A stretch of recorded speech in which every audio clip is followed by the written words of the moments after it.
had never been done before. We the people tell the government what to do. It doesn't tell us. We the people are the driver. The government is the car. And we decide where it should go and by what route to do. We the people are free. And I hope we have once again reminded people that man is not free unless government is limited.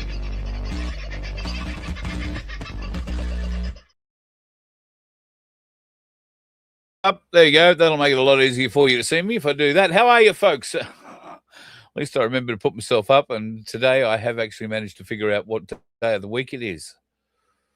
Whew. Yesterday, I went through the entire day believing yesterday was Friday.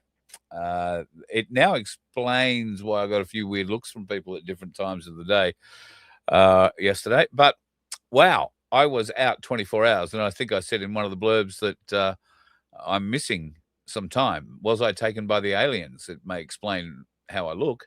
I'm sitting comfortably, so I don't think there was an anal probe involved if I was taken by the aliens. So at any rate, we'll move on.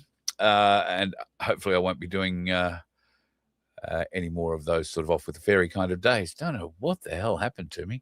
I was quite concerned for Vince not being able to join me. He's managed to tonight, the waving one. Yeah, welcome to Saturday, people.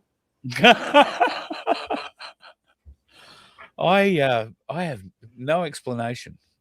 None. I figured out about, I don't know, half an hour after the show that it was actually Thursday. But, and do you want to know how I figured out it was Thursday? I thought, it's Friday. Formula One practice at the Japanese Grand Prix will have been on. I'll be able to go and watch that.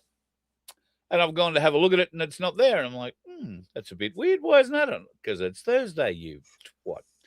Anyway, not very bright, but used to be able to lift heavy weights. That's me. You've had a busy week. Well, when you've been awake, you've had a very busy week poring over the figures because you have a decided interest in what's going on in South Australia and the One Nation battle for the state. Do you want to give us an update before we get into anything else? Yeah, might as well. I think it was last Friday that I did a call out. I'm not sure if it was on this show, but I said I reckon that One Nation will win 3 upper house seats and 4 to 5 lower house seats. So surprisingly enough, it is, though it's not official yet, Rebecca Hewitt has the numbers for the 3rd seat in the upper house. So they've got 3 there, although the South Australian Electoral Commission hasn't officially confirmed it. And if I can get this screen up, just give me half a second, and we'll put this up. That's the lower house seats. And notice we have Hammond, McKillop, 4 there at the moment, it looks like. Narrarunga, and the last one, which I can never get right, Najuri, I think it is. Najuri, that's how it's spelled. So there's 4. Now, if I was a betting man and I should have bet, imagine the odds on that. I could have made a fortune. Anyway, indeed. So effectively the numbers are very, very interesting. And, of course, the AEC has pulled their finger out and got the 2 candidate preferred running, as we can see here in Hammond. Now, although Hammond's not officially been called, a lot of these places have not officially been called. It is slow process on the votes and on the taking. If we go to the ABC, which also runs a rather good poll on it, they get a fair idea. They say Narrunga here is not officially called. McKillop is not officially called yet. They have done One Nation as a gain, but I'll just give you a bit of an idea by going in there and looking in more details. We can see here that they've done 16 of 16 centres reporting primaries, and they've now done 16 of 16 preference counts. So that was only at 9 when I looked at it about 3 hours ago, but now they've done all of the preference counts as well. So it's very interesting in there. And if I get back to find my right one, no, that's Sturt Electorate. I was looking at something in that one. this one here, right? When we get down, we can see the actual preference counts in the bottom on the 2 candidate preferred. Do I think this is fully completed yet? No, not yet. I think they've still got to do things because we're seeing things like polling day declaration days haven't been counted. Early vote declarations haven't been counted. Postal votes in the process has been counted. That's a start. That wasn't actually done last time I looked. And overseas and whatever, still yet to come. And if we get down to here, we can't see anything that's like in these ones. So I'm just wondering if it's up in there. Polling day declaration, early declaration. And yeah, see Murray Bridge Early Voting Centre. It says it's not counted, but I believe they have been counted. So it looks like it is going to be 3 for One Nation in the upper house and 4 in the lower house. And what can you say about that is that people said that wouldn't happen. They did say a lot of that about that. I'm just trying to find out what the voting population of South Australia is. About, do you have any idea? Somewhere about between 1.4 and 1.6 million. I'm sure we can find out. Let me have a look. I'll go find out. Do we have any idea why it's taken so long to get to this point? I mean, yeah, well, the normal process, because it always used to be a 2-party preferred type situation. The normal process was that they would work out the minor counts later, but they just do the 2 big parties first, and then all the other small parties would never have enough votes to say what the big would be, to swap the big parties around in any format. So effectively, then they could very quickly call a seat and just let the numbers flow in and whatever. But because One Nation effectively went second party in, or even first party in most of the seats with primary votes, it threw their whole counting system to hell. So they had to do it a different way, more manually, the correct way to do it. Yeah. Understand, sorry, I should be clear though, the AEC does do it correctly, that they just couldn't do that. They had to do the long count instead of the short count. Normally they do a short count. Oh yeah, Libs here, Labor there, and most of preference is going to flow here and here, and they could guess it pretty well, saying, oh yeah, that's done. A couple of hours later, that's the seat that's won. But they couldn't do that this time because they couldn't figure out the preference flows from all the other parties going to One Nation, because One Nation was one of the first ones or one of the second ones. So they had to go about counting it the long way. So that's why it slowed it down. While the South Australian result is terribly interesting to South Australians, from a national perspective, what do you think this telegraphs to the AEC going forward, or even in the Farah by-election, which will take place in May, when it comes to how they've seen such swings now and that their systems are not capable of dealing with the swing when it happens? What do you think we will see? Will we see this same sort of problem with Farah and potentially in 2.5 years' time? I don't understand in this day and age why we're waiting a week to get all the results counted, particularly in what is a relatively small sample size. I mean, if we can declare the new leaders of this nation inside 20 minutes of Channel 9 going on the air or the ABC going on the air, how is it we haven't been able to decide these things faster? And has it been, in your opinion, a completely open, transparent count? Yes. As far as the open, transparent count is concerned, yes. I've been talking to a few of the scrutineers and to some of the candidates there, and they've informed me that other than some discussions on the 2-ticket system that was given out and some miscellaneous votes that some people were saying, oh, that shouldn't have been in this one, it was discarded, but they got that sorted. The scrutineers have been there all week.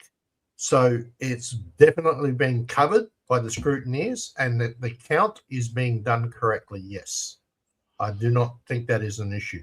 And in relation to your question, South Australia is eligible 1,344,625 voters as of December 25. Right, so less than the eligible voters in Melbourne then. Yeah, pretty much, yeah. So when you put it into comparison. So yeah, you put it in comparison. Yeah, not having to go at that. No, so now I've forgotten it. There seems to be that's snow in some. Oh no, I know what I was going to say. There's some snow in some weird parts of the country. Snow in Mount Hotham. I mean, it's okay that there's snow at Mount Hotham. You kind of expect snow at Mount Hotham. You just wouldn't expect it in March. But there is also snow in Orange. Really? Has been today. And while that's not necessarily unusual, it's extremely unusual, I would have thought, in March. Sunflower sent me some pictures today. This was looking out her back door, so to speak. I can do the do if you want, but we won't. This was what her beautiful morning descended into after what looks to be at least 2 aircraft have gone through. That really thick cloud in the middle there, that's a weird one for me, because the dissipation doesn't look quite normal. I'm just saying, it looks a little bit weird. Could be very wrong. There must be snow in Adelaide as well. Oh. Because I'm pretty sure the Labor Party thought that nothing would happen with One Nation unless hell freezed over. Very good point. All right. I just want to touch on, it's a Friday free-for-all. So, folks, listen up. I need your input on this. Tick, tick, tick, tick, tick, tick, tick, tick, tick. Need your input on this. What about, I know a lot of the parties, a lot of the smaller parties, and One Nation, particularly in the South Australian election, but they have in other elections, called out for scrutineers. And part of the reason that we have such a doubt about the count is that in many places, in many of the regional areas, the country areas, the smaller ballot box places, there is no one that is scrutineering for the minor parties, or the really, really minor parties. Now, when I got involved with my place, I had great ideas, as did Darren, and most of them were in alignment at the time. This is where I think a place like my place can come together and provide people like us who would be interested in scrutineering. We get a group of AEC-approved scrutineers together right across the country, but we're scrutineering for the people, not for the parties. I think that would work out pretty well. It's a good idea.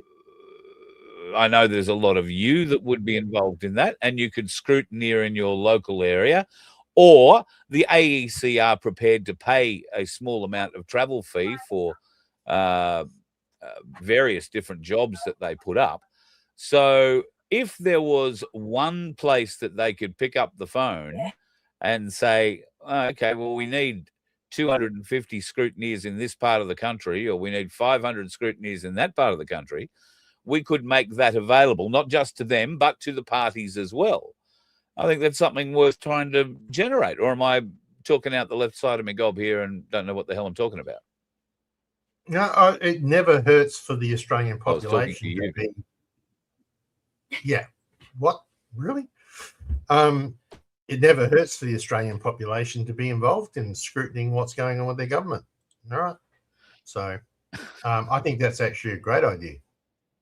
So I've got people moving. Free push box for the scrutineers. Well, there certainly would be able to afford the gas charges at the moment. So. Well, no, free electric bikes, I think, would be fair. As long as you're not riding him in Queensland. And a diesel card so you can go to the generator to get it recharged. So. As long as they're not in your state, my friend. Where they're not allowed to do more than 25 kilometers an hour with this new law that they're bringing in. I mean, I used to push bike myself faster than 25 wondered kilometers why- an hour for crying out loud. Oh, it's in South Australia too. I just got I informed. wondered why I've Great. seen a whole heap of them come up for sale on Facebook. Now you So know. I hadn't realised that Queensland had changed the rules. You can't get them. I don't think you can hire them on the streets anymore. Used to be able to hire those green ones on the streets of Brisbane and the Gold Coast, but I don't think you can do that anymore. I haven't seen them in a while. So have you got a guest you need to look after? I'll just let him go and look after that. We can press on while he's staring off into the distance. Yeah, I'm doing back whatever again. it is that Just he's doing. getting interrupted. Your bandwidth is terrible again Just tonight, lucky, I by the guess, way. are you? I look Yeah, really sorry, spectacular on my screen tonight. Yeah, well, I'm seeing you very blurry. Last night on I mine. looked like crap. But...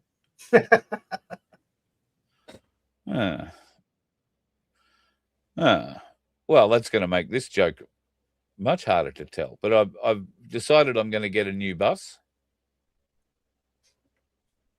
Really?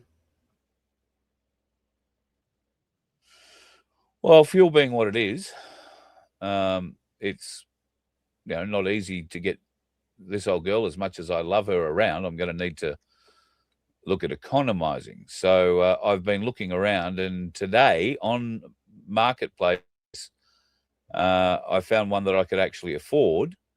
So I put down a deposit, and I'll be going to pick it up tomorrow. I'm looking forward to it. That one. Are you sure the headlights work, mate? I think I'll do all right. Well, at the moment, I'm a bit concerned about where they've got the battery. So 1 horsepower Jenny. But I'll be bringing it to you to do the wiring. You might want to put gloves on when you're doing the wiring.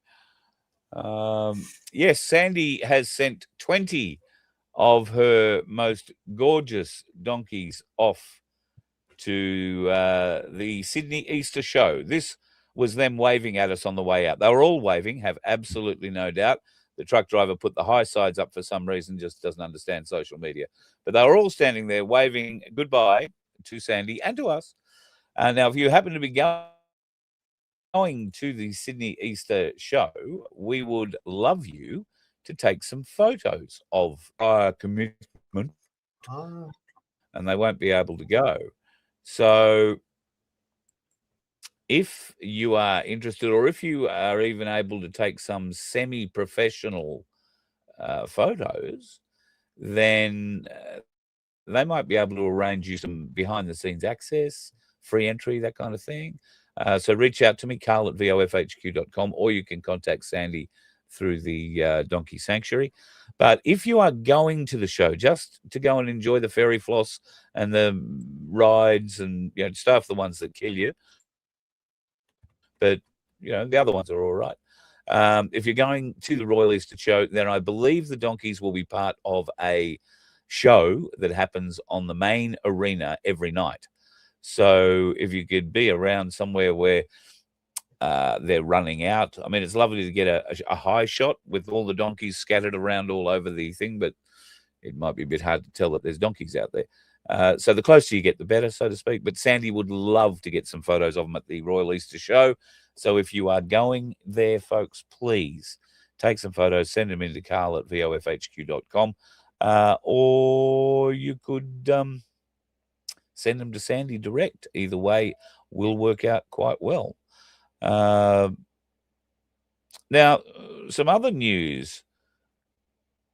Get Rocco or Jackie to take the photos. Well, I don't know. Rocco's probably going to be a bit... Rocco, I don't know that Rocco goes to the show. Rocco Vardy I'm referring to, and I'm assuming that that's who you're referring to, Tony. Rocco Vardy made the national news today, I think. At one point this morning, in front of the federal court in Sydney, which is a bit of a change for Rocco. He wasn't appearing at the federal court in Sydney. He was appearing with the media out the front as Kyle Sandilands turned up for his court date to try and get his contract fulfilled one way or the other. He either goes back to work or he gets paid the full amount. That's what he's going for. And Rocco, God bless him, God love him, managed to elbow his way through the press pack, of which there was a considerable size, and ask him the very important question that I know we all have an opinion on. But he asked him the question about did he feel that he was guilty of enticing the people into getting the jab when he did the jab, jab, baby, or whatever it was song, and kept plugging the whole COVID scammy thing. I've got to thank Rocco, because I didn't laugh so hard in ages. The look on Kyle's face while he's being peppered by the cream of Australian media. I mean, everybody was there, everybody, and all the big names from the big news companies were there. And he's turned around, looked at Rocco, and the look on his face was like, well, if there were a million questions I thought I was going to be asked here today, that one wouldn't have made the list. And he was stuck for words, turned around, walked off. But did say he would come back to Rocco. So I didn't get to the end of that whole segment. Maybe he did, maybe he didn't at the end, but I think Rocco did a bloody great job. T-shirts went down election day as you handed out One Nation cards. Oh, bueno, I want to great. know which T-shirt. I want to know which T-shirt. Yeah, which T-shirt were you wearing? Craig, tell me which T-shirt. This is the one. I think we need now. This is we've got a few here to show you tonight, folks. We haven't turned them into anything yet. Vince might be seeing some of these for the first time, considering he's only been awake now for first time in 2 days. Anyway, thanks, Carl. Sorry, buddy. Stop voting for Quackawodgers. Don't vote Quackawodgers into the Kakistocracy. Now, in case you're wondering what a Quackawodger is, because a lot of people do, you might be watching the show for the first time.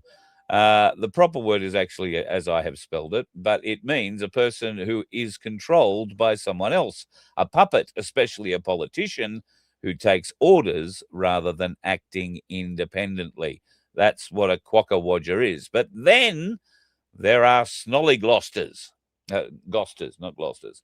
Now, you don't want a snollygoster in your Kakistocracy either, because that's a person, especially a politician, who is driven by self-interest rather than principles, someone who will say or do anything to gain power, regardless of honesty or integrity. I love these words. They're beautiful. So I've decided to combine them. Snollygosters really? Getting into our Cockistocracy will never improve. I think I said Cockistocracy. Kakistocracy. We don't want to get those. We don't want to get those two words confused. Although I don't think you're allowed to visit a site in Australia that has cock in it these days as part of its title. So not unless you go through some facial recognition thing. But that has something to do with other regulations. We will never get rid of the Kakistocracy if we keep voting in Snollygosters and Quackawodgers. Okay, so that makes 5. If we were to put those two that you've created together on a cup, plus the two words that you've already reintroduced. So we've got I can't even say them. You say them. Kakistocracy. Yeah. Next one. Snollygoster.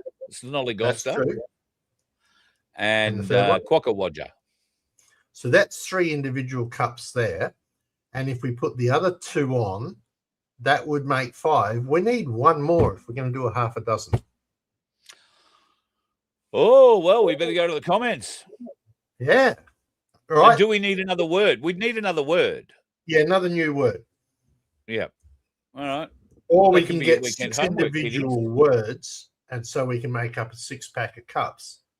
Right, that would be ideal. So, audience, your challenge, should you choose to accept it, it's a bit like Carl's laptop that goes, we need another word. Oh, hang on a minute. Tony is sending me things in the middle of the show. This is very off-putting. And he's sending me an attachment. Absolutely love those words. Yes, I agree. Thank you, brother. Totally 100%. Oh, that's my phone doing it. He sent it to me as well. Because Yeah, I think it's a photo of you and I, each side of Quokka or this this one. So yes, there you go. So that's what we're thinking about doing. Snollygosters and Quokka. They are the last thing we want in the Parliament. And your job, should you choose to accept it, as Vince has said, is to go out and find us a new word, and has to have a genuine definition. Like, these are genuine words. And you're going to ask me, where did I find them? And I'm not going to tell you that. That's all part of the fun of looking. A collywodger. All right. We might be able to go and have a look at what collywodgers are. I've always got to go and look these things up because I have no idea. And that's what part of the fun of it is. I've been saying to you, I've almost since the very first show I did, that words mean things, folks. And even silly words like, Quokka is a very accurate description for the kind of filth that we have inside our Parliament today. So, hello to Free Woman Wallace. France, who's Australian living in France. Hello. Lovely to have you on board. How's things what's the price of fuel in France? Like that'd today? Be a good question. Your metric. The Americans are complaining about the price of a gallon of fuel. They're paying like $6 or $7 for a gallon of fuel.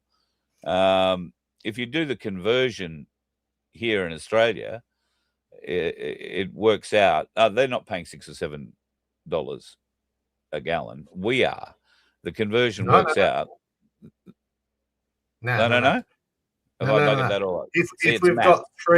we've got say latest I heard for diesel was $3.17 a litre. Now for a gallon, that's 4.54 litres for a gallon. Yeah. So if you work that out, that's 12, 13, about $13.50 a gallon. That's what I was trying to get to. That's what our equivalent would be $13, $14 a gallon. Yeah. Whereas Americans are whining about paying $5 or $6 a gallon. We'd be very happy. I have plenty of words, but may not be suitable for a live show. No, we just have to be able to put them on a cup. And I've said most of the words on the live show at one point. The price of fuel in France is whatever Putin says it is. Great comment, J1. Great comment. That is very, very good. Thank you. Longest word in the English dictionary. Anti-disestablishmentarianism. It's got to be able to fit on the cup. Well, that'll go all the way around the cup, but we'd have to put it in half on one side and half on the other. Yeah, we can't design them quite that way, unfortunately. And then we'd have to get another cup to put on the explanation for it. Don't know if that's not sure that's a real word, but yeah, okay. No, but I'm looking forward to the meme that you can come up with your AI for that. Yeah. All right, come up with a picture to put on that one. I think that would be pretty awesome. Isn't it amazing how the US gallon is a different size to the imperial gallon? Because that's 3.75 liters per US gallon. It's totally different. Don't know why. Oh, it's because it's America and they like to be totally different. $3.49 for diesel in your area. Yeah, $3.32 in my area today. So it's certainly getting up there, but still available. Now, that leads me to the savior, Donald Trump, apparently is coming to help Australia in its time of crisis. Depending on who you listen to and who you read, variously, there are 2 or 3 ships already on their way to Australia. Some will tell you they haven't left yet. They're coming from Louisiana. That means they've got to come through the Suez Canal to get to us and then across the Pacific. And others will tell you that they're already in the Pacific and are headed our way. I can find absolutely no indication of any boat coming from America containing anything like 600,000 barrels of diesel and 433,000 barrels of petrol. But that's what they're saying is on the way here. Now, my question is, Donald Trump today, you would have seen in mainstream media that he is not saying great things about Australia. He's a bit concerned that we, like the Poms, didn't immediately come to help him out when he asked for help in the Straits of Hormuz. And yet, all of a sudden, we have 600,000 barrels of diesel and 343,000 barrels of petrol coming our way. Now, some will say, well, we had all that. We'd bought all that anyway. No, we'd sold all that. And we hadn't, and we'd signed an agreement not to have it put back until the Americans said we could. And they hadn't said we could yet. So why is this being sent to us? Well, thankful that it is. But could it be that we are the mining engine that keeps the world economy going? And a lot of the things that we pull out of this great country of ours, particularly in a newly signed deal with Allah Albo and President Trump last year, I think it was, in America, critical minerals, special critical minerals. So America needs these special critical minerals for a lot of their new technology systems. It doesn't make a lot of sense, having signed all these deals, needing all these critical new systems and not being able to access the critical minerals that are required to produce them. So the rare earth, the rare earth stuff. So this could be laying the groundwork for helping us. That'd be great. Don't forget, there are also at the moment about 30,000 US troops on Australian soil, and there are a number of US naval vessels around our shorelines acting in various different roles. Most recently, we've had France, the Philippines, Sri Lanka, New Zealand, Canada, America, quite a few other nations in Sydney Harbour for a review of the fleet. So we have a lot of warships floating around the country at the moment. I'm not sure if the Philippines, if Canada, if whoever else brought an oiler so that they can keep filling up their boats. Regardless, a lot of obviously the fuel that's coming is jet fuel. It's not bunker fuel, not bunker oil. We might be able to produce bunker oil. If we are, it'll be out of one of the two refineries in Australia, and I don't think it's Geelong. At the moment, Geelong has been ramped up to produce 10% of the nation's fuel demand, and I think it's 50% of Victoria's fuel demand. So she's going as hard as she can go at the moment in Geelong. $2 a euro is about $3.30 Australian a litre. So $2. That was, she sent through that it was €2, and then she's come back and let us know it was that. So that's the answer from France, people, direct from the horse's mouth. Very good, very good. That's not. Can we ask Free Woman Wallace? It's interesting that you've chosen Wallace as a name, Mrs. Simpson. Wallace and Mrs. Simpson. Didn't she go to France, and Edward was going to be the King of England, or have I got that confused with something else? Anyway, what part of France, and why would you choose to live in Gay France? Obviously, maybe family, husband, partner, whatever. I know some people who chose to move there from Australia because it was extremely affordable to go and buy a vineyard, and the house that came with the vineyard was built in, like the 16th century, and it was one of those old, beautiful farmhouse type arrangements that you see they use in the movies all the time, and absolutely loved it. I think they still live at least 6 months of the year there. So is that what you do? Have you chosen to do that too? I I've not been to France. I would love to check out certainly certain areas of France. I'm not a Eiffel Tower kind of guy. I would like to check out the Pyrenees Mountains very much. And not that I'm a cyclist, but I love watching the hill climb in the Tour de France, because it's through the Pyrenees, and some of those helicopter shots of the country while the bikes are doing their stupid thing climbing up the hills, absolutely staggering. As Aussies, you and the other half moved to France, didn't want $1 million mortgage and wanted a decent cost of living. Life's more affordable, and the food's better, especially the croissant. The cost of having children is easier there too. Maybe not so much having the children is easier, but the cost of having them. Wow, that's interesting. So I would have put France right up there with other leading nations of Europe with a very high cost of living. I don't know why. It's just an assumption I would have had.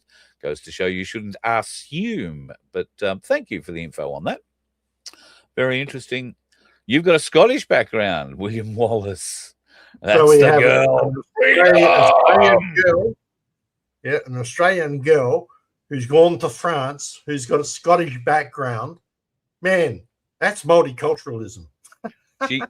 She went to France to teach them how to drink Scotch and beer. Well, I thought you were angling for a whole. Please send us a few bottles of wine from your winery. Thought that's where you were heading with that, but obviously not. Oh, I didn't know that she had a winery, but I don't know, but it sounded like you were heading that direction. No. Well, see, I'm not a wine drinker. I wouldn't think of that. And I think you'd have to live in Champagne before you could send us some champagne, and we'd be allowed to call it that. So, and I figure that's a bit rude. You don't go asking people for bottles of champagne. Okay, we're getting full education here. Oh, great. Husbands and engineers, school is free, food is cheap. The government gives benefits. We're actually close to the Pyrenees Mountains. Oh, beautiful. Now she's making you jealous. Yeah, there is an element of jealousy there. But she's married and has kids, got to be respectful. I won't say anything too stupid is what I'm trying to say there. Too stupid. Let's get on to another subject briefly. You know how I told you that the USS Gerald R. Ford had a bit of a problem, that it left the coverage area of Israel, and I think I may have told you it went to Crete. It didn't go to Crete. It has disappeared off to other realms. There is a little... did I say Crete before? I don't know. Wherever it's gone, there is a base for America. It's in that general vicinity, and it's in for repairs. Now, you can see that there is some sort of smoke coming out of that, and there is a lot of flight deck operations, so they're getting the aircraft off, which is usual when they bring these things in. A lot of the jets will go to a land base and stay there because obviously these things are at their most vulnerable tied up alongside. So they don't keep all the planes on board. They might keep some, but they're pretty much for display purposes only. The other ones are off and will rejoin once the ship is back out at sea. But this is the look of what it looked like it was coming in, and it had, by the look of it, its entire support group around it. This photo was obviously taken from a submarine, which is looking back at it. But these photos claim to be showing it heading in for work, work to be done. What sort of work? Well, judging by the color of that, one would have to say that the rumors that the sewage on board the ship are true. If you're not aware, that boat sailed from America over 300 days ago with a plumbing system that wasn't working and sewage that was dumping out into the ship. Apparently, everywhere below decks smelled like shit, quite literally. And a lot of the sailors on board were stuffing shirts and all sorts of other paraphernalia down the pipes, trying to stop the smell. That in turn has caused further problems when they've gone to try and fix it. And the Navy, for whatever reason, refused to dock and have it professionally repaired. And there has been some rumors that the crew were ready to mutiny. And that would have been a first in a US naval vessel, and something to be avoided at all costs. So whether that was smoke from a fire that was set in the laundry, supposedly all the lint caught fire in all of the dryers all at the same time and caused extensive damage, which is possible. Somebody may have sabotaged the dryers or the laundry area. And of course, the Navy can't go and defend America in dirty uniforms. So it gives them a great opportunity to get back and get that fixed, if that's what indeed it is. But while they're tied alongside, you can rest assured there will be a ton of plumbers going over that thing from one end to the other. The problem is they've got to be American naval plumbers. You can't just ring up the local Cretan plumber and say, come on board and check out my shit, because the thing you're bringing him on board is one of the most exclusive, highly guarded and secure things on Earth. And unless there's been a whole background on whoever you bring on there, you've got no hope of getting on it, let alone deep down into the bowels of the ship, so to speak. So one would hope that they've got crews there who are able to fix whatever issues happen to be like that. But that looks a lot to me like the stink of the boat trailing along behind it as it's heading to port. A very, so there very wasn't a pun then. thing. You didn't make a pun deliberately then, or did you miss it? I probably missed it. What was the pun? Well, you were saying getting deep down into the bowels of the ship to look at the shit. Oh, that would have been the pun. Yes. Yeah. Yes. I'm glad you're recognizing these things. You're slowly educating me, mate. Oh, well, I don't do things very quickly myself, so we're probably doing all right. In other news, Putin has agreed to negotiate with Netanyahu over the ownership of Trump. Now, look, how much longer we got? We got a little while. Yeah, pull up as many memes as you've got, mate, to bring them on. I think it's a Friday night. It's time to relax and have fun. I think that there is a lot more going on in the war than the world is seeing. I think there's a lot more behind what Donald Trump is doing, particularly with his talks with Iran. And the mainstream media is trying to fan the war. Donald Trump's Truth Social tweets are aimed at trying to calm the war. So, Tony, am I sure it wasn't hit by a missile? No, I'm not sure it wasn't hit by a missile. We're talking about the ship. Not sure it wasn't hit by a missile at all. What I find hard to figure out is how they've been able to keep that so quiet, given where it was when it was hit, where it went to after it was hit initially, and now where it is. Nobody's seeing gaping holes in the side of the thing or anything like that. So, and if it was a fire, they would have put it out by now anyway. So yeah, but if it was struck by a anti-ship missile, it would have a big hole in the side of it too. So, or in the arse end, because that looks like where the smoke's coming well, from. that's true. In the arse, and they would be going for the propellers. The engine shafts, the drive shafts. They wouldn't necessarily need to blow up the nuclear reactor. They just need to stop the shaft, break the back of the boat. So she'll take on a lot of water and go down by the bum. But the other thing that makes me doubt those photos is the fact that they're taken from a US submarine, supposedly telegraphing the world that we're going into Crete. I'm not really aware that US aircraft carrier task forces actively tweet out their locations. No, usually not. So whatever happened there probably isn't as it rolls into Crete. You would have thought the fire would be out by now. That was pretty recent, and there is a lot of ships around it. I would say there is half a chance it was hit by something. Those ships in the background are either AI, and I can't tell because of the quality of the photos, but they're either AI or they're there to pick up survivors who've gone overboard or getting ready to abandon ship. Because ordinarily those protection units would be spaced out, kilometers out. They work in rings of protection around the aircraft carrier. So they would be, 4Ks, 5Ks away, and another one might be 8Ks away in these protective kind of rings. And that submarine wouldn't be above the water, it'd be below it. So there is a lot of things to be questioned about there. A new set of rings and some seals, no more problems. Can you imagine how big they'd be?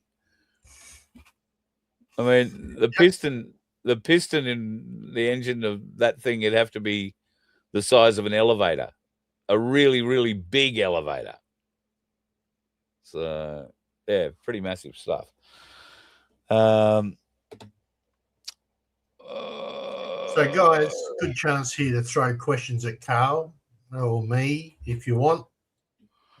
If you have anything like that. I'm going to see what other stuff I've got floating. Oh, now here's 3 things I wanted to talk to you about, Vincenzo. We'll call that a 4th. Tony sent us these things this afternoon. He's very, very, very excited about it. I don't know. He sent 3 things. I figured he was excited about it. The first one said this. Update. The White House clears review of a proposed 401k rule by the U.S. Department of Labor that could allow crypto investments. The next one was, if it wants to slowly tick over, come on. Try that. Oh, maybe it did. It's the same one. I've loaded the same one up twice. That's gone well. $12 million Fannie Mae and Freddie Mac just announced to accept Bitcoin and crypto for mortgages. For the first time in the history of mankind, this changes everything. You realize we're speaking a different language to me at the moment, Vince. I'm hoping you have the vaguest idea of what that means. What's this one about? So there is something about you'll be able to get a mortgage in crypto now in America. Effectively, you can stake up your crypto, say if you had 12.5 Bitcoin, like somebody I know, and you had that tucked away that you could access, you could then use that to secure your mortgage, yes. But only if you can remember the password to your 12.5 Bitcoin. That does help. That does make a big difference. I haven't noticed him in the chat today either. So no. So he's probably out there busily working away on his farm. So yes, so that's actually been around for a while. There's been an option to be able to do that for a while. Whether or not it was US based, maybe they're allowing that now because they're going a lot more pro crypto. So crypto is a funny world at the moment. It's not behaving. It's like silver. It's not doing what it's supposed to be doing. Yes, right? Well, silver is back above $100 an ounce, which is beneficial for those of us following. Not beneficial if you're selling and you bought it higher, but you don't have to sell. I wouldn't. You still can't buy a piece of silver, a 1 ounce coin, for less than about $118. I think are the cheapest ones I've seen. So that gap is still significant. It's sort of $20 to $23 at Ainsley. But if you go further afield, you'll find it's, bigger than that in many cases, much bigger than that. And also be very careful of the spot price. Always compare the spot price of who you're using versus Ainsley. I have not found a better, cheaper spot price anywhere in Australia. But I have found very surprising differences between the spot price, and that difference can be $20, $25. Has been recently, may not be at the moment. But I'd just be very aware if you're buying and they're calling spot with a $25 increase over spot, a premium on it, if you like. Now, I wouldn't be buying anything from people who are charging a premium there. You want to get it for as close to spot as you can possibly do. And yeah, not have an issue there. But crypto world, very weird at the moment. And as Vince said, the Bitcoin, well, seems to hover somewhere between 65,000 US and 69,000 US. Look, I'll say one thing that'll probably make your head spin around, Vince. I'm seeing so many things happening in the off financial world, if you like, that ring very true with many of the lessons that QSI have been referring to and trying to get me to look at for some years. And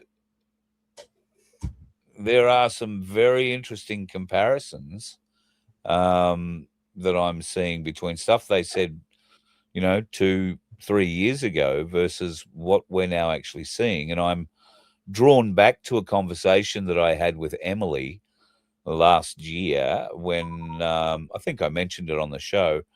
I met Emily. She was in Australia, and we met in a pub. Emily doesn't drink, neither do I really anymore. It just seemed the best place to meet. So had a very, very good conversation, and I learned a great deal about QSI and what was going on. But I also learned then at the time that the time frame for things happening with a financial reset and all that was a little bit longer than anything I'd sort of anticipated.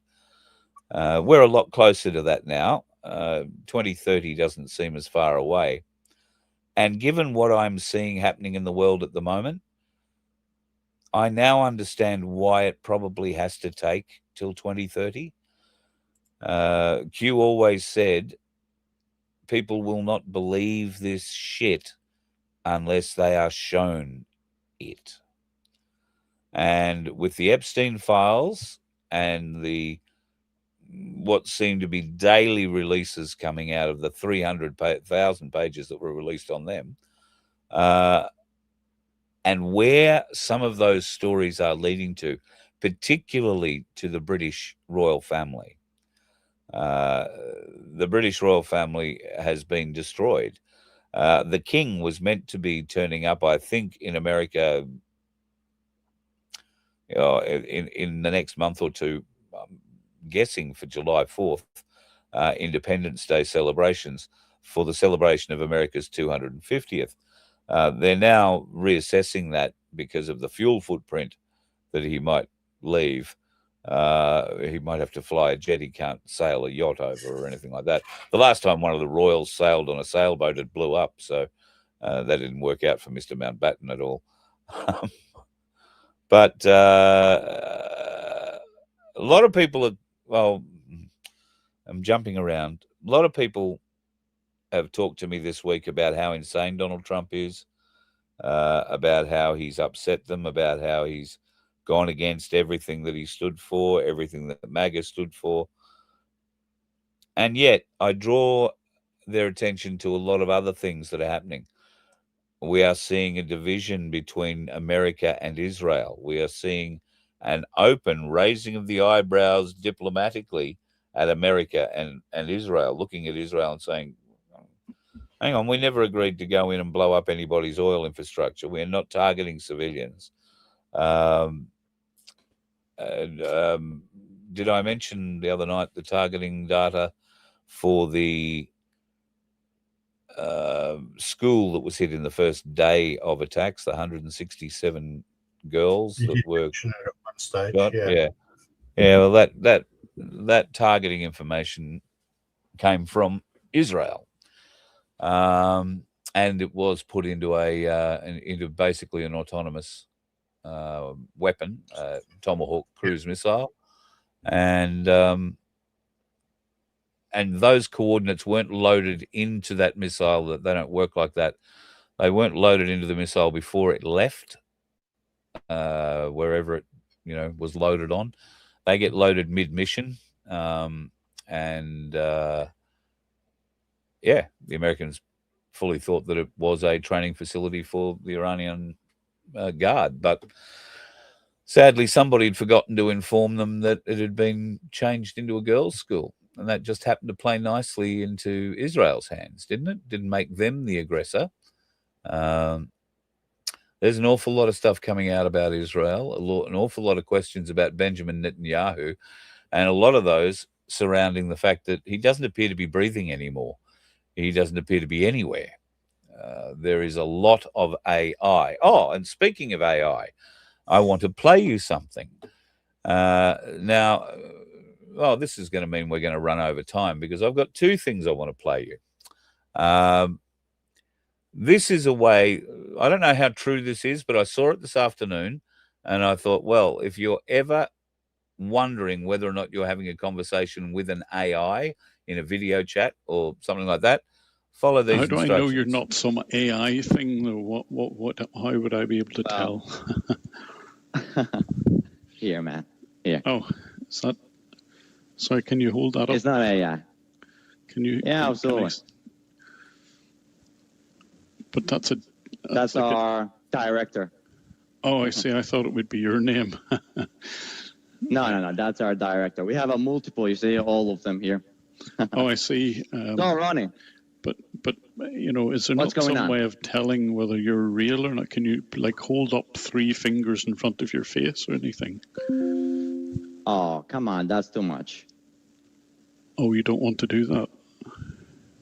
Well, I'll do that here. In front of your face? What do you mean? I mean, that's too much. Come on, Ronnie. Why would it affect the AI if it was in front of your face? Well, not at all. But can you do that? It's too much to ask somebody. Well, make sure you're not AI. Is that unreasonable? I mean, can you do that in front of your face? Well, I think that's too much to ask somebody. Don't you think that? No, I don't think it is. If I'm making sure you're not AI, I think that's a reasonable thing to ask. Can you hold up 3 fingers in front of your face? Well, I think that, is that enough? No, it's not in front of your face. Well, that's too much, don't you think? Yes, it is. Because, if you were real, you would put up 3 fingers in front of your face. Yes, I thought so. How do I know you're not some AI thing, though? How would I be able to tell? I'll turn that off. AI. Very, very good. I don't know what it is with holding 3 fingers in front of the face, though. Do you have any perspective on that, IT guru? Just to prove it. No, I think it comes down to shadowing. Partially shadowing, also probably, you like when we do that, you can't see a shadow on my face much. You can see my big red nose. That's courtesy of arsenic from when I worked in the timber mills. But had nothing to do with the amount of Bundy rum you drink on your off days. No, sorry. Yeah, I wish it was. I think because it's going to cause it to do a misgeneration of the face. Yeah. Right, when it's trying to reproject that depth behind it. So it was interesting because really I wouldn't have picked that to be an AI, honestly. But if you go back and watch it again and watch its mouth, you'll say, oh, and yeah, his eyes. And his eyes too was the other thing I noticed. Other people may have seen they may have seen what I'm about to play too. By the way, the gentleman that was on that call is exceptionally well known for being able to hack systems and get into the back end of scammers' systems. So I recognize the voice instantly. He's a good bloke. And what he's saying there, if he's saying that, I would trust him. Very good, very good. Iran have been putting out all sorts of propaganda. They've released a song a little while ago. You may have seen it. I think I played it, where there was an AI animation of raining missiles and all that kind of thing. Well, they've released more, but a K-pop group out of America, I beg your pardon, out of Korea, South Korea, has done a parody of it. And it's called Boom, Boom, Boom Tel Aviv. That's what you get for being, whatever you are. There has also been a version put out, this time by the Iranian government, supposedly. And they've done it in Lego. They've done their own Lego movie. Oh, really? Check this out.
Somebody's got a lot of money. Yeah. And a lot of time. That would have taken a bit to do. Oh, a very interesting, and there's a lot of stuff in that. If you watch it a couple of times, you'll see there is an awful lot of stuff in the background there. And Penny's loving it. So, hang on, that might have been something a bit earlier. She's laughing at. We'll go down the bottom and try and catch up with a few of your chats. Oh, thank you to 80. Thank you. Yeah, that was the anti-disestablishmentarianism. You've got to get the T in the disestablishmentarianism out. That's the hard bit. I like to enunciate correctly. But by God, that's a mouthful. We'll have to see whether or not we can fit that on a cup. If not, it might have to go, we've got a pair of yoga pants. It can go down the leg. Yes, but then I'd have to get you to model it.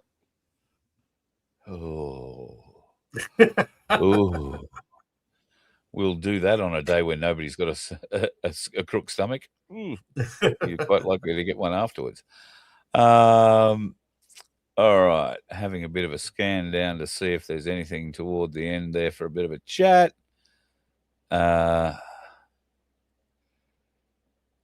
Remember, if anybody's got a decent word that is legit, send it through to us. Absolutely, we will check. The US learned from Vietnam, don't report the facts because it'll be over them when the people find out. Ain't that the truth? Israel have certainly learned that fact too. I've seen some vision today from Israel that is looks like Gaza. This was an area of Tel Aviv, and it looks like Gaza. It looks like there has been unrestrained weapons hitting there, bombs, missiles, whatever. And Bibi Netanyahu, I think, was killed some time ago in a strike where at least 4 ballistic missiles were concentrated. I want to say there was more than 4. There was 5, 6, or 7 that were all concentrated essentially in a 1-block area. He would have been underground in a bunker, one assumes. But he has not been seen anywhere. There've been some AI sightings of him. He's, got up and stood in supposed TV broadcasts. And today, as late as today, he's supposedly walking around somewhere looking at damage. But every pixel of Bibi Netanyahu on television is now being called into question and is being analysed. So I wonder, Israel clearly doesn't want the world to know that Iran got him. If that's the case, it'd be a 1-for-1. It might also explain why now there is a bit of a schism happening between the US and Israel, particularly when it comes to targeting and what's going to be targeted and what's not going to be targeted. And I would leave everybody with one thought over the weekend, something that many of us had forgotten. I'd forgotten until actually last night when I thought it was Friday and my brain relaxed and went into weekend mode. We've all forgotten about Donald Trump's tour in, was it 2018, where he went to the UK and walked 2 paces in front of the Queen walking behind him, hands behind her back, signifying her hands were tied. There was nothing she could do. He went to the Vatican. You might remember the pictures of Melania dressed in mourning black, Trump grinning like the Cheshire Cat, and the Pope looking like somebody had just shoved a crucifix up a very dark place that normally only an altar boy had been to. His face was ashen.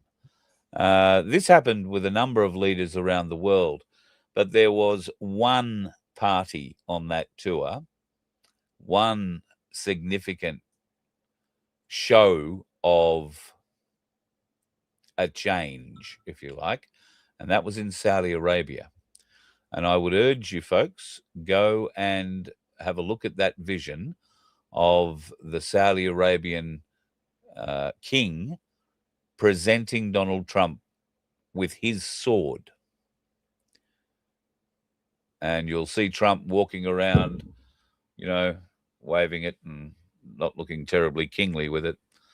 But then go and do a little bit of history and see what that sword represents to the Arab nations of the Middle East. And you might find a little surprise. You'll be ahead of the surprise that I think will be coming in the next week or 3. It's going to be interesting. They all capitulated. Katrina, you're right. You're on it. He is essentially the king of the Middle East. Bequeathed, dethroned upon him by the king of Saudi Arabia himself. Now, they didn't come out and crown him the king of Saudi Arabia, but that sword, that whole dance is very, very significant. And nothing has changed. Okay? Nothing has changed. So just bear that in mind. I think a lot of us had forgotten. I had until, last night on Friday, I figured out that it was Thursday. And shit, that's right. That is significant. Remember that. Vincenzo, plans for the weekend? Well, I've got to try and do a show about crypto on Saturday night. But most of it's just, keeping an eye on what's happening with the final tallies here in South Australia, and hopefully they'll announce that fully on Monday. And, well, the shock to the nation is what happened, right? Any minor party that moved this far in a tidal wave must say something to the fact that the country is now waking up and going, they've had enough. Doesn't matter which party it would be, just happened to be One Nation because they had the most clout. So good on them. That's right. That's the one I couldn't remember. China. He was taken into the Forbidden City in China on that tour, the capitulation tour. Although, in fairness, the Forbidden City has also been visited by other people as well. I know there was a big group of Amway people got into the Forbidden City and had a meal there. So, yeah, I don't think they were shown there by Xi Jinping and guided through it on a personal tour. Yes, I mean, those of us who've been following along on Facebook, somebody close to us all has been on a very similar tour through Egypt recently, and I don't know that yeah, I don't know where I was going with that. Now that I mentioned it, it's gone out of my head, but it had something to do with feeding grapes from the side, but I won't go into it anyway. Okay. Well, all right, I'm going to go. You should go if I'm going to go. Which means I need to do something like this just to keep the joke alive. See, now you know he's learning, folks. He learns. It's an ongoing joke. To make it an ongoing joke, you've got to keep doing it. Hey, I hope you have a wonderful weekend. Yes, Gene, 100% right. That tour was part of all that from memory, or was that a separate deal, Trump and Putin's meeting? It might have been a separate deal with Putin handing him a soccer ball, ostensibly to say, here's the World Cup coming to America.